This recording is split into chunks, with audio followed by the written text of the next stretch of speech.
खबर वही जो सच दिखाए, आवाज वही जो जनता तक पहुंचे।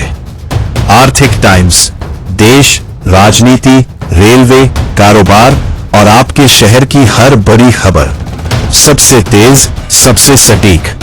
अब हर खबर पर होगी आपकी नजर। आप देख रहे हैं आर्थिक टाइम्स, सच्ची खबर, बेबाक आवाज। सच्ची खबर, बेबाक आवाज। अभी सब्सक्राइब करें आर्थिक टाइम्स यूट्यूब चैनल।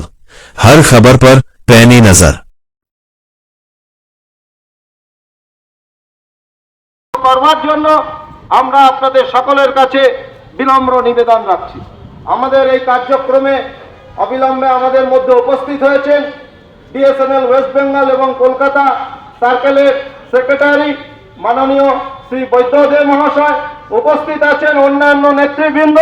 তাই সকল বিএসএনএল এমপ্লয়িজ ইউনিয়নের সকল সদস্যবৃন্দের কাছে আমাদের একান্ত অনুরোধ, আজকের এই কার্যক্রমে উপস্থিত থেকে আমাদের আজকের এই কার্যক্রমটিকে সার্থক এবং সাফল্যমণ্ডিত করে তুলুন। আপনাদের যে আজকে মেম্বারশিপ আহ্বান করেছেন, কত লোক মেম্বার হচ্ছে আর কত কোথা থেকে লোক এসছে আপনার কাছে? দেখুন, আমাদের সব জায়গা থেকে মেম্বার আসছে টুকটুক করে। মানুষ এখন বুঝে গেছে যে বিএমএস ছাড়া রাস্তা নেই। এখানে এই বিএসএনএলে না কেন্দ্র সরকারের যে কোনো ডিপার্টমেন্টে একমাত্র বিএমএসই করতে হবে। যারা সিপিআই সিপিএম ডাইরেক্ট বলতে গেলে এরা যেভাবে মানে মেম্বারদের পরে যে অত্যাচার করেছে, সেই অত্যাচার আর করতে পারবে না। তার ব্যবস্থা আমরা অ্যাকশান নেব। কেননা আগে কিছু কিছু কর্মীকে বলতো ট্রান্সফার, ভয়তে তারা মেম্বার হয়ে থাকতো। এই ভয় কেউ পাবেন না। ট্রান্সফার যে মুখে বলবে, যে সিপিএমের বা সিপিআইয়ের যে বলবে তাকেই আমরা ট্রান্সফার করব। সাই অফিসার হোক, সাই ডিজিএম হোক, সাই ডাইরেক্টর হোক, যদি কোনো মেম্বার যদি আমার মেম্বারকে ভয় দেখায় তাহলে 100% তাকে ট্রান্সফার করবো। দাদা, ভারতীয় জনতা মজদুর ট্রেড ইউনিয়ন বা এখানে যে ভারতীয় টেলিকম ইউনিয়ন কতজন সদস্য রয়েছেন আপনারা? কতজন সদস্য মেম্বার এরকম আপনারা কত আজকে মেম্বারশিপ? আমাদের দেখেন ইতিমধ্যে 10,000 অফিসার জয়েন করেছে সারা ভারতবর্ষে। ভারতীয় এবং আমাদের group C telecom employees union বিভিন্ন জায়গায় জয়েন করছে। খালি ভারত সঞ্চার নিগম লিমিটেডের পক্ষ থেকে বর্ধমান বলুন, Assam, West Bengal telecom circle বাইরে ইউপি এবং কলকাতা মহানগরের পক্ষ থেকে আজ আমাদের এখানে যে কর্মসূচিটি আমরা গ্রহণ করেছি, বিএসএনএলইউ আমাদের আজকের অনুষ্ঠান মঞ্চে সংগঠন ইলেকশন করতে টেলিকম সার্কেলের কারণ আগে ওয়েস্ট ইলেকশন বেঙ্গল জোন এবং কলকাতা জোনের বিশিষ্ট নেতৃবৃন্দ উপস্থিত হয়েছেন। আর কিছুক্ষণের মধ্যেই আমাদের অনুষ্ঠানটি শুরু হবে। এই জন্য এরা ভয় পাচ্ছে ইলেকশন। আমরা চাই হয় ইলেকশন করো, তা নাহলে আগামী সভাপতি পুরো স্বীকৃতি দিতে হবে। এবং আমাদের কতদিন ধরে ইলেকশন হয়নি আপনাদের? বিএসএনএল টেলিকম এমপ্লয়িজ ইউনিয়নের ইলেকশন করাতে চাচ্ছে না, ভয় পাচ্ছে। সাধারণ সম্পাদক বৈদ্যদা, আমরা আধিকারিককে বার্তা দিয়েছি, নীরব হালদার, আগে যা যা করেছো মঞ্চে ভুলে আছেন যাও। বিজয় আমি পুরনো কাহিনী যাচ্ছি না। জয় পুরনো সভা, কাহিনী গেলে অনেক অফিসার, অনেক গ্রুপ ডি রাকেশ এবং তপনদা চাকরি চলে যাবে। এবং একটাই কথা আপনারা বলবো যে সকলে মোদী সরকারের কাছে কাজ করছো। মোদী সরকার যে গালাগালি বিএসএনএল অবস্থা আপনারা জানেন। দিচ্ছে, আর এখন বর্তমানে দেখি আমার নামে বিএসএনএল থাকবে কি থাকবে না একটা বড় চ্যালেঞ্জ। দেখায় সাক্ষাৎকার দিচ্ছে উল্টো পাল্টা।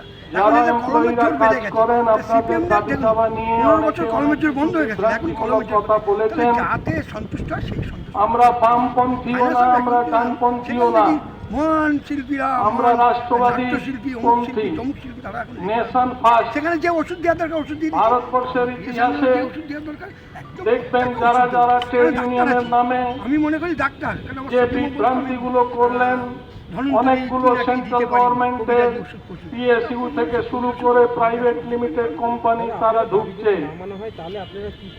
দাবি দেখুন, বিএসএনএলটাকে শেষ করে দেওয়ার মূলে যারা বামপন্থী ইউনিয়নরা রয়েছেন, ফেডারেশন রয়েছেন, তারা কিভাবে চক্রান্ত করে বিএসএনএল কে শেষ করেছেন আপনাদের কাছে অজানা নেই। ভারত মাতা কি, বিএসএনএল জিন্দাবাদ।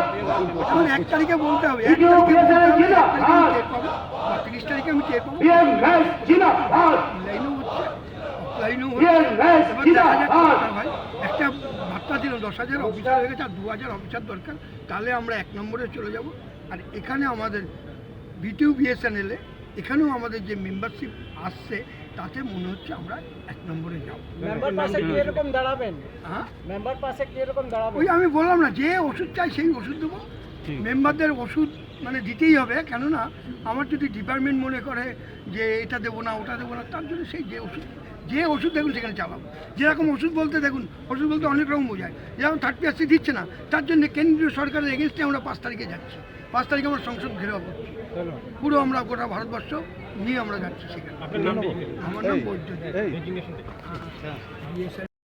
পর ঢুকেছি। আমার যদি কোনো কর্মীকে কোন রকম ধুমকি কিছু দেন, তাহলে ডিপার্টমেন্টে কাজ করতে হবে না, তার বাড়িতে গিয়ে সেই ঝামেলাটা করবো। প্রত্যেকটা কর্মী ভাবে মনে রাখুন, অনেক ফুর্তি পেয়েছে না, তৃণমূল গেছে আর কংগ্রেসটা সব জায়গায় বিভিন্ন জায়গায় এখন আনন্দ করে রুম খুলছেন। যারা রুম আপনাদের খোলাচ্ছি, এমন রুম খুলে দেবো, চিরজীবনের মতন রুম খুলে দেবো। যেরকম শিলিগুড়িতে দাবাই এসছি, এবার কলকাতা ওয়েস্ট বেঙ্গল সার্কেলে আপনাদেরও সেই দাবাই খাওয়ার সময় হয়ে গেছে।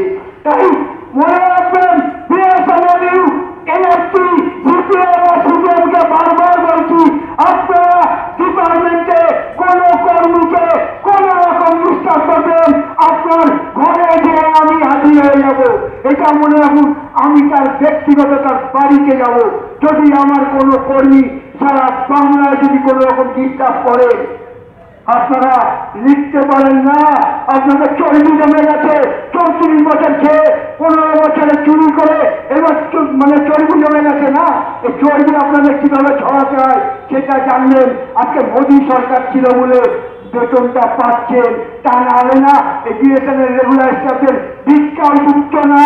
আমি বলছি ভিক্ষা যুক্ত না বিএসএনএল স্টাফদের, মোদী সরকার আছে বলে। আর আপনারা কথায় কথায় মোদী সরকারকে গালাগালি দিচ্ছেন। যদি কাজটা পেতে হয়, ভদ্রভাবে কাজ করুন, আগামী দিন কাজটা পাবেন। তাই মনে করি এলএফটি বলুন, বিএসএনএল বলুন, জিন্দাগিতেও এরা কাজটা এনে দিতে পারবে না। এদের বড় ক্ষমতা দেখাচ্ছিল, তাই না? ক্ষমতা মিথ্যা হয়ে গেছে। ডিপার্টমেন্টটা গন্ডগোল করবেন, ওই রাস্তায় কাজ করে উদ্বোস করতে হবে, এটা মাথায় মনে রেখে নিন। যেটা এরকম হয়েছিল, আমার কিন্তু সেই জায়গাটা আনবেন না। আর অফিসাররা কোথায় আমাদের বিএমএস এর ফ্ল্যাগ লাগাবে না লাগাবে, আপনারা কুলাম ঘোরাবেন। যে অফিসার বলছে ফ্ল্যাগ খুলছে বিএমএস এর, আমি মনে করি সেই অফিসারের ঘরের ভিতরে ফ্ল্যাগ লাগবে এবং তার বাড়িতে যে ফ্ল্যাগ লাগিয়ে আসবো, কেউ আমি লাগিয়ে আসবো। যে অফিসার বলবে ফ্ল্যাগ খুলতে, তার ঘরের ভিতরে ফ্ল্যাগ লাগাবো এবং তার বাড়ির ভিতরে ফ্ল্যাগ লাগাবো। আসুন।